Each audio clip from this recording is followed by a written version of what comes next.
ఈ నెల world IVF day కారణం వల్ల ఐయుఐ అండ్ ఐవీఎఫ్ మన HCIVFలో చాలా తక్కువ ధరకి ఈఎంఐ ఆప్షన్స్ తోటి అందిస్తున్నాము. ఆన్లైన్ దొంగలు రెచ్చిపోతున్నారు. నెట్టింట చొరబడి నచ్చినంత దోచేస్తున్నారు. రోజు వేల సంఖ్యలో బాధితులు లక్షల్లో డబ్బులు కోల్పోతున్నారు. ఖతర్నాక్ దొంగల కారణంగా అమాయక ప్రజల ఖాతాలు ఖాళీ అవుతున్నాయి. అవగాహన కలిగించే ప్రచారాలు ఎన్ని నిర్వహిస్తున్నా ప్రజలు మోసపోతూనే ఉన్నారు. ప్రమాదకర లింకులను క్లిక్ చేస్తూ దొంగల చేతికి తాళం చెవి అప్పగిస్తూ ఆపై లబోదిబోమంటున్నారు. సైబర్ నేరాలు పెచ్చిమీరుతున్నాయి. అమాయకుల్ని మోసం చేసి వివిధ రకాలుగా నేరస్తులు కోట్లు దోచేస్తున్నారు. సెల్ ఫోన్ అడ్డంగా పెట్టుకుని సైబర్ దొంగలు దొరికినంత దోచుకుంటున్నారు. లింక్ నొక్కి తలుపు తీసిన మన ఫోన్లోకి దర్జాగా చొరబడి ఖాతాలు ఖాళీ చేస్తున్నారు. సైబర్ మోసాలను గురించి ప్రభుత్వం, సైబర్, పోలీస్ శాఖలు విస్తృతంగా ప్రచారం నిర్వహిస్తున్నా ప్రజల్లో దాని ప్రభావం కనిపించడం లేదు. బ్యాంకు నుంచి లింక్ రాగానే బ్యాంకుకు వెళ్లే పని తప్పుతుందని, ఫోన్లో వివరాలిస్తే సరిపోతుందని భావిస్తూ ముందు వెనక ఆలోచించకుండా లింక్స్ క్లిక్ చేసి అడిగిన వివరాలిస్తూ చేజేతులా కష్టపడి సంపాదించిన సొమ్మును సైబర్ దొంగల చేతిలో పెడుతున్నారు. విద్యావంతులు కూడా మోసపోయిన వారి జాబితాలో ఉండడం ఆందోళన కలిగిస్తోంది. ముఖ్యంగా ఉమ్మడి మెదక్ జిల్లాలో సైబర్ నేరగాళ్లు పేట్రేగిపోతున్నారు.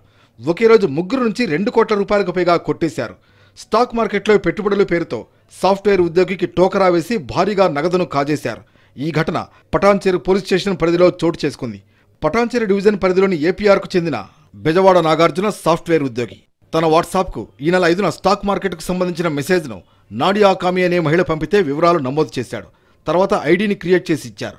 దీంతో దఫాల వారీగా ఇన్వెస్ట్ చేసిన నగదు 82 లక్షలతో కలిపి మొత్తంగా వాలెట్లో 1,30,00,000 చూపించారు. ఒకరోజు నగదు డ్రా చేసుకుంటారంటే 17 లక్షలు ట్యాక్స్ చెల్లిస్తేనే అంతా డ్రా చేసుకోవచ్చని నమ్మించారు. దీంతో బాధితుడు అప్పు చేసి తన వద్ద ఉన్న బంగారాన్ని అమ్మి 17 లక్షలు చెల్లించిన తర్వాత అటువైపు ఉన్న అపరిచిత వ్యక్తి నుంచి ఎలాంటి స్పందన రాలేదు. దీంతో మోసపోయినట్లు గుర్తించి ముందుగా సైబర్ క్రైమ్ పోలీసులకు, ఆ తర్వాత పటాన్చెరు పోలీస్ స్టేషన్లో ఫిర్యాదు చేశాడు. నగదు వేసిన అకౌంట్లో ఉన్న 24 లక్షల రూపాయలను హోల్డ్ చేయించారు పోలీసులు.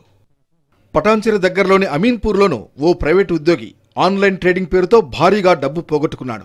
అమీన్పూర్ పోలీస్ స్టేషన్ పరిధిలోని ఏఆర్ బృందావన్ కాలనీకి చెందిన ప్రైవేటు ఉద్యోగికి జూన్ 17న ట్రేడింగ్కు సంబంధించిన మెసేజ్ వచ్చింది. లింక్ను ఓపెన్ చేసి తన వివరాలు నమోదు చేశారు. దీంతో అపరిచిత ట్రేడింగ్ నిర్వాహకులు ఐడిని క్రియేట్ చేసి ఇచ్చారు. ముందుగా బాధితుడు ₹1,00,000 ఇన్వెస్ట్ చేయగా 3 లక్షల లాభాలు చూపించారు. పలు దఫాలుగా స్నేహితుల వద్ద నగదు తీసుకుని బంగారం అమ్మి మొత్తం 98,40,000 రూపాయలు ఇన్వెస్ట్ చేశాడు. తాను పెట్టిన నగదుతో పాటు వచ్చిన లాభాలు ఇవ్వాలని అడగ్గా అపరిచిత వ్యక్తి స్పందించలేదు. దీంతో తాను మోసపోయినట్లుగా గుర్తించి ముందుగా సైబర్ క్రైమ్ పోలీసులకు ఫిర్యాదు చేసి తర్వాత అమీన్పూర్ పోలీస్ స్టేషన్లో ఫిర్యాదు చేశాడు. కేసు నమోదు చేసుకుని పోలీసులు దర్యాప్తు చేస్తున్నారు. బాధితులు వేసిన అకౌంట్లో ఉన్న డబ్బు ఫ్రీజ్ చేయించారు పోలీసులు. మెదక్ జిల్లా తూప్రాన్లో ఓ వివాహిత సైబర్ నేరగాళ్ల మాయలో పడి మోసపోయింది. చేగుంటకు చెందిన ఓ వివాహిత తన కుటుంబంతో కలిసి తూప్రాన్లో నివాసం ఉంటోంది. ఈ నెల 23న ఆ మహిళ ఫోన్కు గుర్తు తెలియని వ్యక్తి ఫోన్ చేసి మీ పేరుతో ఇంటర్నేషనల్ కొరియర్ వచ్చిందని తెలిపారు. తాను ఎలాంటి ఆర్డర్ చేయలేదని మహిళ తెలిపింది. అయితే మీరు మోసపోయారని, సైబర్ మోసంగా ఉందని, వెంటనే సైబర్ క్రైమ్ను సంప్రదించడానికి 1 నొక్కండి అని సూచించారు. దీన్ని నమ్మిన సదరు మహిళ 1 నొక్కగానే కాల్ కట్ అయి ఆమె ఫోన్లో లోన్కు సంబంధించిన యాప్ డౌన్లోడ్ అయింది. వెంటనే వీడియో కాల్ వచ్చింది. మీ ఖాతాలో 6 లక్షలు పడ్డాయని చెప్పారు. ఆమె చెక్ చేసుకునే లోపే ఆమె అకౌంట్లో ఉన్న 4,80,000ను ఖాతా నుంచి కాజేశారు. వెంటనే బాధితురాలు 1930 నంబర్కు ఫోన్ చేయడంతో 1,20,000 నగదును ఫ్రీజ్ చేయించారు పోలీసులు.